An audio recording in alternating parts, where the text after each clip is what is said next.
సువర్చలకి తగిన భర్త ఎవరంటే హనుమ ఒక్కరే. ఇద్దరూ కలిసి యజ్ఞయాగాది క్రతువులు చేస్తుంటారు. అందుకే సువర్చల సహిత ఆంజనేయ స్వామి అని ఉపాసనకి కూడా పక్కన ఆవిడ ఉండాలి. ఉపాసన రీత్యా కూడా భార్యా సహితుణ్ణి కదూ ఉపాసన చేస్తామని సిద్ధాంతం. అందుకని సువర్చల సహిత ఆంజనేయ స్వామి. తన పెళ్లి కూడా తన కొరకు చేసుకొని మహాత్ముడు ఎవరైనా ఉంటే ఈ లోకంలో స్వామి హనుమ ఒక్కరే తప్ప నా కొరకు అని చేసుకున్నది ఏదీ లేదు. ఆయన ఏదైనా చేస్తే తనని ఆశ్రయించిన వాళ్ళ కొరకు, రాముణ్ణి ఆశ్రయించిన వాళ్ళ కొరకు తప్ప తన కొరకు అని ఉండదు.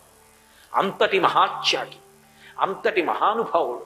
అటువంటి హనుమ సాక్షాత్ శివావతారం, పరమమంగళ స్వరూపి.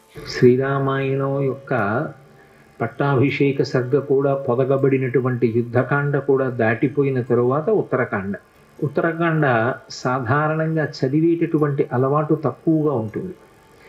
ఆ ఉత్తరకాండలో హనుమ యొక్క ఆవిర్భావ ఘట్టాన్ని వర్ణించారు. రామచంద్ర ప్రభువు అగస్త్య మహర్షిని ప్రశ్న వేశాడు. అసలు ఇంత అనితర సాధ్యమైనటువంటి బలపరాక్రమాలు ఎలా కలిగాయి? ఇంత బలపరాక్రమాలు కలిగినటువంటి హనుమకి తన ప్రభు అయినటువంటి సుగ్రీవుడంటే అంత భక్తి ప్రపత్తులు కదా. అటువంటి వాడు తన ప్రభువైనటువంటి సుగ్రీవుడు ఆ సుగ్రీవుని యొక్క అన్నగారైనటువంటి వాలి చేత తరమబడితే భూమి చుట్టూ ప్రదక్షిణం చేశాడు తప్ప, ఆ సుగ్రీవుడితో కలిసి తిరిగాడు తప్ప వాలిని నిగ్రహించడానికి ప్రయత్నించలేదు. యథార్థానికి వాలి కన్నా రావణాసురుడి కన్నా హనుమయే బలవంతుడు అని నాకు అనిపిస్తోంది. 100 యోజనముల సముద్రాన్ని ఒక్కడే అవలీలగా లంఘనం చేశారా? ఆయన ఒక్కరే సీతాన్వేషణం చేశారా?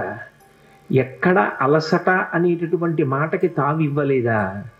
సీతమ్మ తల్లి యొక్క జాడ కనిపెట్టి శరీర పరిత్యాగం చేద్దామనుకున్నటువంటి తల్లికి మళ్ళీ ప్రాణముల మీద ఆశ కలిగేటట్టుగా మాట్లాడి రామచంద్రమూర్తి ఇచ్చినటువంటి అభిజ్ఞానాన్ని సీతమ్మకు బహూకరించి సీతమ్మ పట్ల పరమ భక్తి ప్రపత్తులతో ప్రవర్తించి ఆమెకు జీవితం మీద ఆశ కల్పించారా?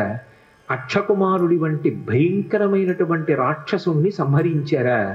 రావణాసురుడికి తన సందేశాన్ని ఒక్కడే నిర్భయంగా వినిపించాడా?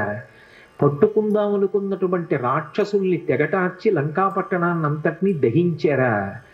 ఒక్కడే సునాయాసంగా మళ్ళీ 100 యోజనముల సముద్రాన్ని దాటి ఈవలి ఒడ్డుకు వచ్చి వానరులకు సీతమ్మ తల్లి యొక్క క్షేమవార్త నివేదించి మధువన భంజనం చేసి సుగ్రీవుడికి రామచంద్రమూర్తికి సీతమ్మ క్షేమవార్త చెప్పి మళ్ళీ సీతారాములిద్దరూ కలుసుకోవడానికి తగినటువంటి అవకాశాన్ని కల్పించారా?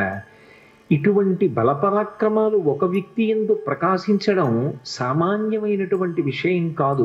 ఇంత గొప్ప శక్తి, ఇటువంటి తేజస్సు, ఇటువంటి దుర్నిరీక్ష్యమైనటువంటి పరాక్రమం అసలు స్వామి హనుమ యందు ఎలా ప్రచోదనమయ్యాయి, ఏ కారణం చేత కలిగాయి అని రాముడు సర్వజ్ఞుడైనటువంటి అగస్త్య మహర్షిని ప్రశ్న చేశాడు. దానికి జవాబు చెప్తూ అగస్త్య మహర్షి హనుమ యొక్క ఆవిర్భావ ఘట్టాన్ని వర్ణించారు. రామదూత హనుమాన్, శ్రీరామదూత హనుమాన్.